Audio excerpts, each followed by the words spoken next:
A Weekend with the Alpha, written by Glory Tina, narrated by Daniel Cuddy and Celia Stone. Chapter 1, The Wrong One. It's a very important day for your sister. The least you can do is be happy for her. Put up a fake smile if you must.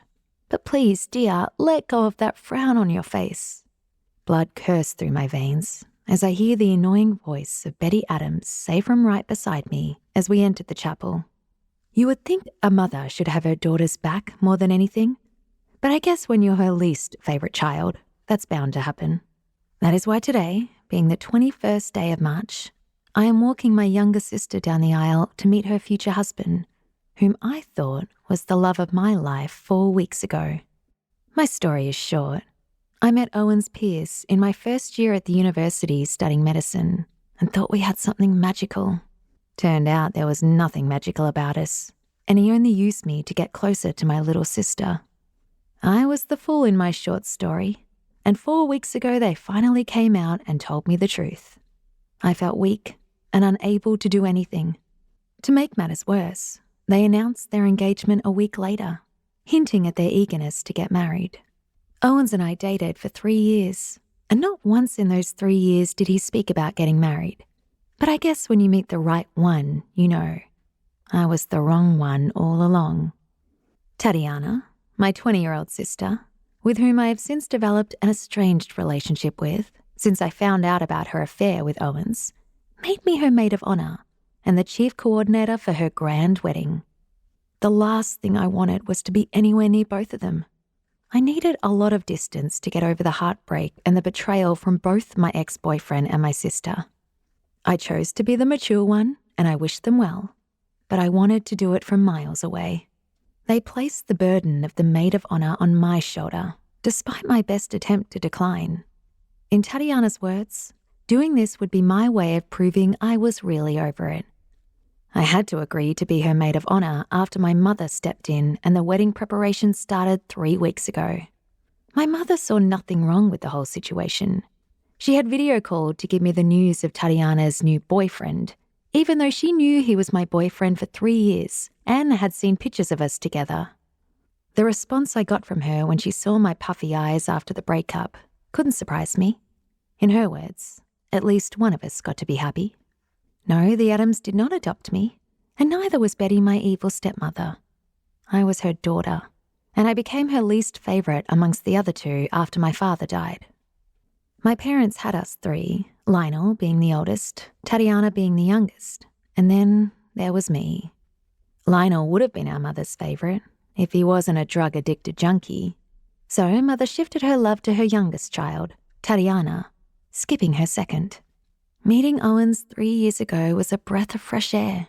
He was nice and good-looking with his red-brown hair and sky-blue eyes that made me smile every time he stared at me. He treated me much better than everyone in my family, except Lionel. It was easy to fall in love with him when he always said the things I wanted to hear and did the things that made me feel seen and wanted. He was from a rich and respected family in our town, and girls wanted to be with him and boys wanted to be like him. Little did I know he was grooming himself for my sister. As the famous saying goes, the Adams cannot lose both ways, and in my case they didn't. I lost, but Tatiana got him, and today she will become his wife. I cried the first week of the breakup.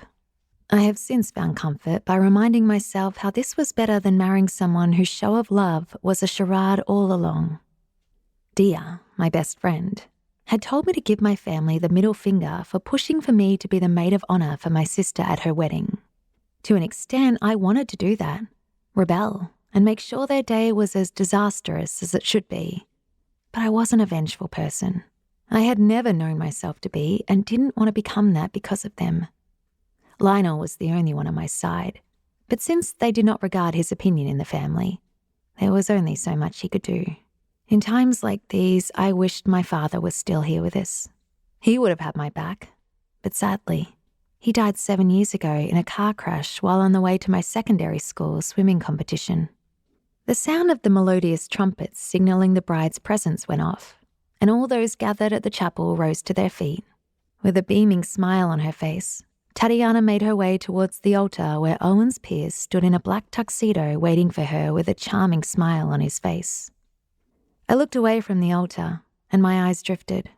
They met with Lionel's, who stood with mixed emotions on his round tan face. His eyes met mine and broke with pity, and that made me madder and my grimace grew. My knuckles turned white with the lack of blood flow because of how tightly I clenched my fist. We finally made it to the altar after what seemed to be forever, and the congregation gathered and took their seats. We gathered here to witness the union of these two wonderful people in holy matrimony, and also to join the Watson and the Adams.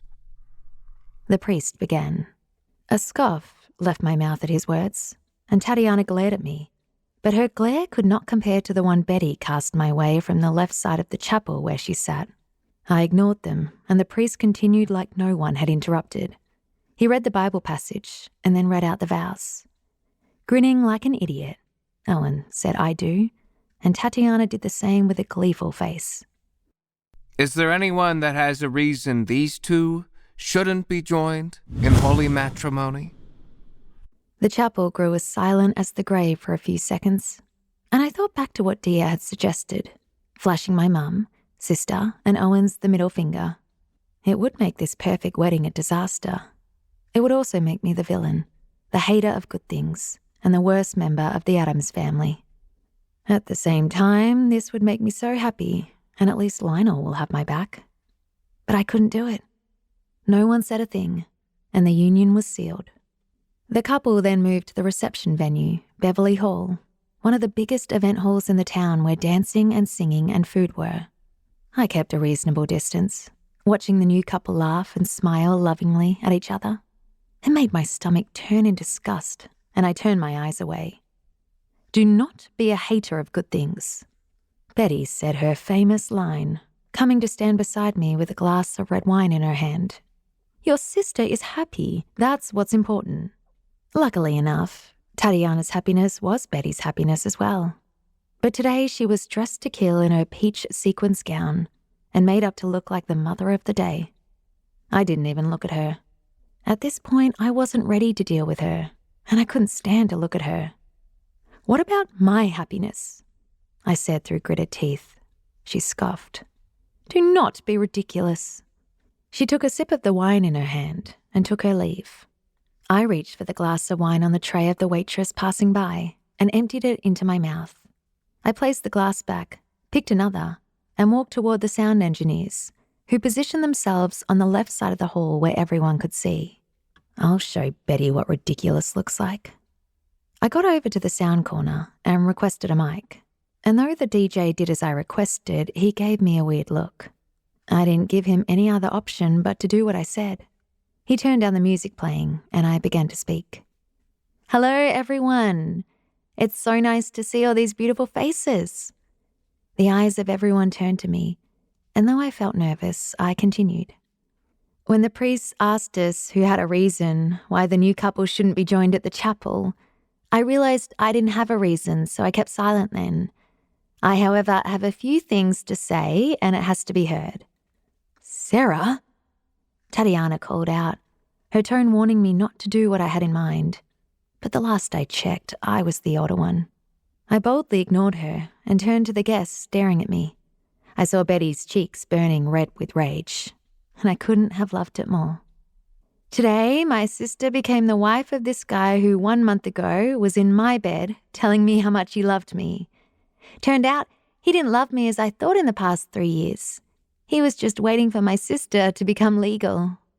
A gasp went through the crowd, and I mentally patted myself on the back. I will burn this fucking ship to the ground. A month ago, they came out to me about their relationship, and 3 weeks ago, they announced their wedding. I would have said too soon, but they've known each other for the past 3 years, and that's long enough. I'm not mad at them. How can I be? They're in love. At least that's what they told me. My mother gave them her blessing and demanded I be Tatiana's maid of honor today, despite knowing I dated Owen for the last 3 years. She asked me to be happy for my sister. I am happy for her, but I thought family was supposed to have your back, not kick you in the teeth while you're down. Betty tried to surge towards me, but Lionel held her back. Before you wonder if I was adopted, I am not.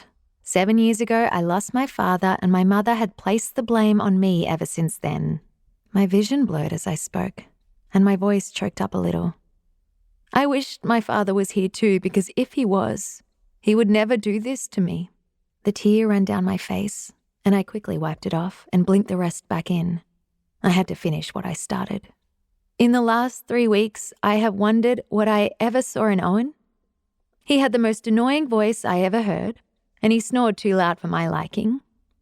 He also chewed with his mouth open and had the most annoying morning breath. All this I overlooked because I believed he was worth it, but now I realize I was so desperate to be seen that I accepted whatever came my way as the best, even though it wasn't. It was never real. I turned to Tatiana, who now had a face almost as red as Betty's, and I couldn't tell if it was from anger or embarrassment. You can have him, sis. I didn't lose anything, and I am so happy for you. I handed the mic back to the DJ and took my leave from the now quiet hall. I did not look back until I was out of the event hall. I dragged a deep breath and my eyes flooded, feeling alive for the first time in the last 7 years.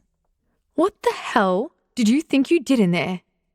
Betty yelled at me, her eyes blazing and shooting daggers at me.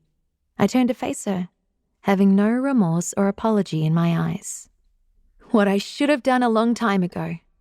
Enjoy the rest of your life with the only daughter you now have, I said, and walked away from her with my head held high.